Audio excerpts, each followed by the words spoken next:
Hi, everyone. For anonymity, I'll be using fake names for this post. My wife, Kara, 29 female, and I were married for 3 years, and we were 2 love peas in a pod. When Kara and I first met, I didn't think I would spend my life with another woman apart from her. I had this certainty about her, and from first sight, I knew she was the one for me. Also, the increase in my heartbeat confirmed that as I approached her to speak to her, the first time I saw Kara was at a distant friend's birthday, which I was dragged to attend by another friend. She was sitting with a group of friends, and they were all chatting loudly and drinking.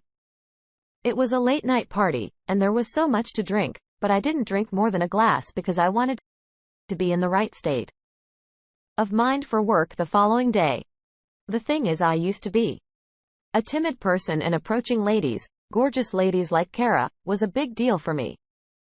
My friend who dragged me to the party noticed that I could not take my eyes off her since we arrived there. And without asking if I wanted to, he ordered the waiter to send her an expensive bottle of champagne and tell her it was from me. After it was delivered, I noticed that all her friends at her table turned in my direction, and they all smiled simultaneously. Then she smiled, raised her glass, and mouthed, "Thank you." Almost immediately, my friend pulled me from the chair I sat on and asked me to go and say hi to her.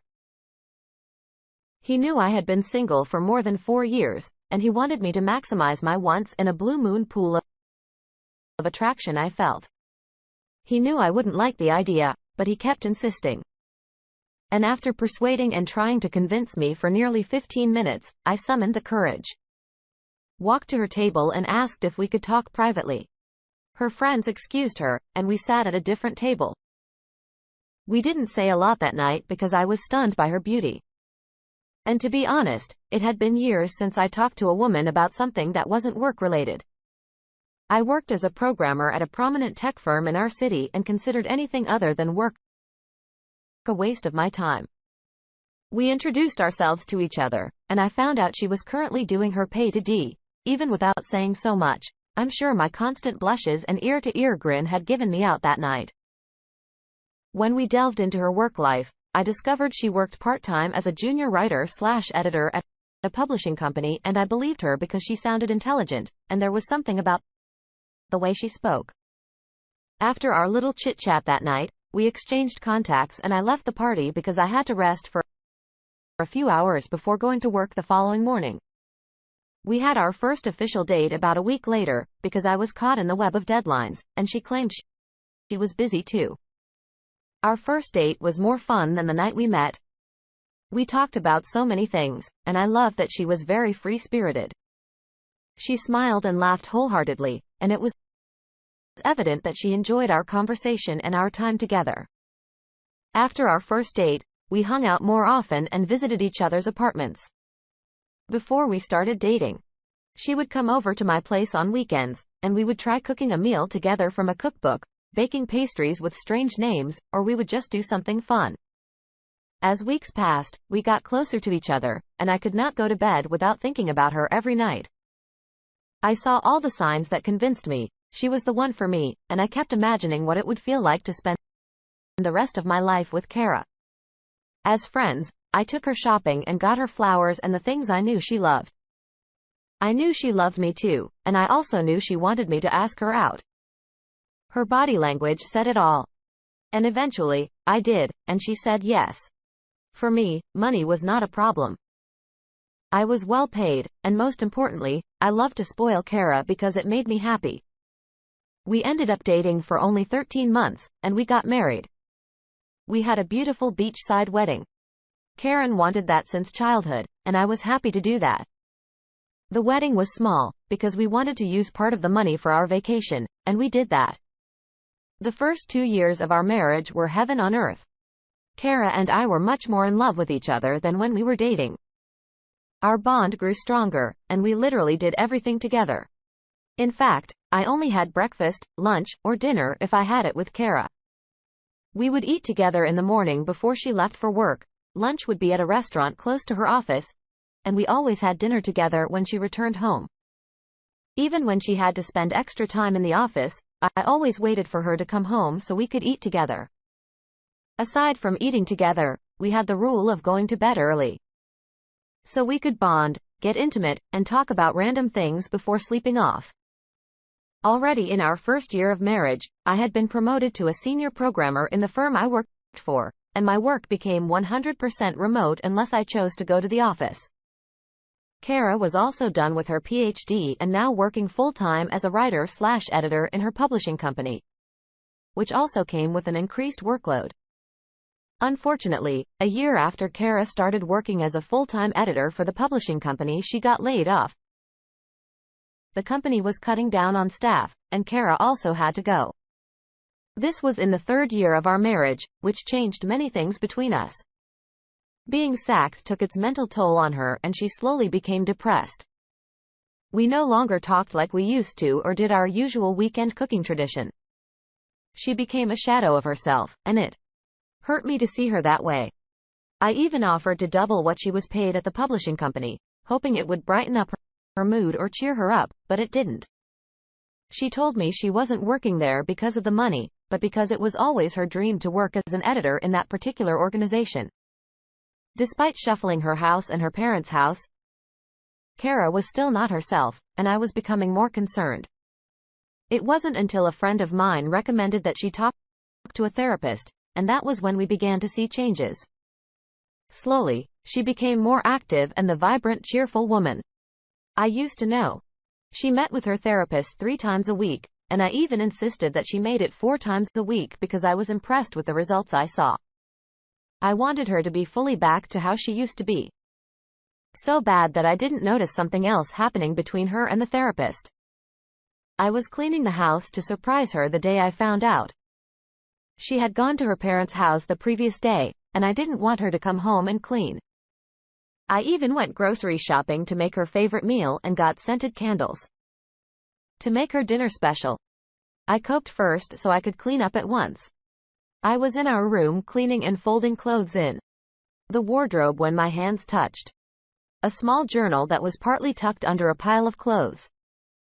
I pulled the journal and realized it was from her therapist, because it had the company's insignia on it. I know I should not have read it, but I was curious about what she had been journaling. To my greatest surprise, I found out Kara and her therapist were having an affair, and she journaled every bit of it. I was speechless and heartbroken. I went through the journal again to be sure of what I had read, and the content didn't change. Kara was cheating on me, and she was unapologetic about it. She even wrote about how her therapist was better in bed than me. I've got to admit I was hurt and cried like a baby that day, and everything I planned for us was ruined. I laid on her bed for hours, and when it dawned on me that what had been done, I wanted them to pay for hurting me. I took pictures of the journal and filed a complaint to the therapist's office. I even took the journal with me in case they had doubts, and they were disappointed when they read it. When Kara came home that day, I told her I dropped by the therapist's office, and she was surprised. When she asked why I did, I dropped the journal on the table and she began to cry. Immediately, she started begging me, but there was no way I would listen. Reading her journal broke my heart, and I cannot forget all I had read. I kicked her out of the house and threw her stuff on the porch. She was so embarrassed and could not move, so I called her parents and asked them to come and get her off my property. In addition, I mailed the photocopy pages of the journal to Kara's grandmother, who was very fond of me, and she was taken out of her grandmother's will. Her parents begged me to not tell her grandmother, but that was my ultimate revenge plan. Ultimately, we got divorced and her therapist had his license revoked. It was good that we didn't have kids yet, so it was easier for me to move on with my life. Kara became depressed and more miserable after redivorced, and I am glad she had to live with her parents' disappointment and shame. She called the house several times to beg me to take her back, but I wanted nothing to do with her. The last time Kara came, she met another woman and attacked her. I was so mad that I called the cops on her. And after that, I filed for a restraining order, and that was the last time I saw her. As for the woman she saw, we broke up because I was still hurting, and I have not completely moved on. But I'm glad I'm making progress. You handled the situation maturely and gave her a taste of her own medicine. Despite being a good husband and trying to support your wife, she still chose to cheat on you with her therapist. I know the things you read in a journal must have broken your heart, but you should understand that humans are full of disappointment no matter how close we are to them. It's sad things ended that way. But you should be glad it did. She probably hates you for ruining her life and taking her out of the grandmother's will, but revenge is best served cold. Thank you for sharing your story with us. Now let's move on to the second story of the day. The first time my wife and I met was at a small restaurant near my workplace. That day, I went to have lunch with one of my colleagues, and I could not ignore her sitting alone. I was used to approaching girls and sweeping them off their feet with my sweet lines, and I thought I would get lucky with my wife. But she completed the line I wanted to use on her before I did. I was impressed to see that, but it also meant she would be a tough nut to crack.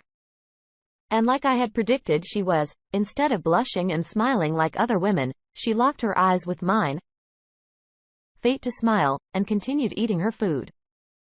That was my first time being ignored like that by a woman, and it was embarrassing because everyone's eye was on us. Still, overall, I found her attitude very charming and different from the rest of the women I had met. I kept talking to her without getting a response. And finally, after I tried so much, she smiled. When she smiled genuinely that time, I knew I had broken through her high walls. And with a snap of a finger, we were talking and laughing together. The conversation we had felt like we had known each other for a long time flowed freely and naturally.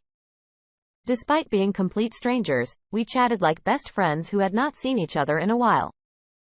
And at the end of my 30-minute break, we exchanged contacts and Facebook candles. There was something I was looking out for. And when I saw that, I asked her out. I was convinced we were a perfect fit.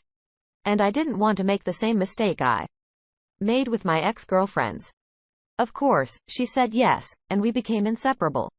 We even wore matching outfits occasionally because she thought it was sweet. We dated for 9 months before we married, and though my friends thought I was moving too fast, I didn't think there was a better time to officially make her mind. About 2 weeks before our wedding, I leased a bigger apartment and we moved in when we returned from our honeymoon. The first year of our marriage was splendid. I had never been deeply in love like I was with my wife, so I did anything I could to make her smile every day. Before we got married, I noticed that my wife was fond of my stepbrother, and she often talked about him when we returned from our family hangout. My stepbrother was a gym instructor, and as a result of that, he was heavily built. He was also handsome, and the kind of guy ladies love to be around. In the past, I had female friends who abandoned me the moment they met my stepbrother, and this mostly had to do with his looks. Since my wife had 3 older brothers and was used to being around guys, I believed she also saw him as her brother. I never suspected that her talking about his looks and how well built he looked was for subtly telling me that she was into him. I was even glad that she had a way of always bringing him into her conversations, as well as her brothers. This was because I wanted our families to be one big happy family. And I didn't want her shutting out my family members, including my stepbrother. I had been with him since I was 13 and he was 17. And I didn't want anyone to come between the bond we shared.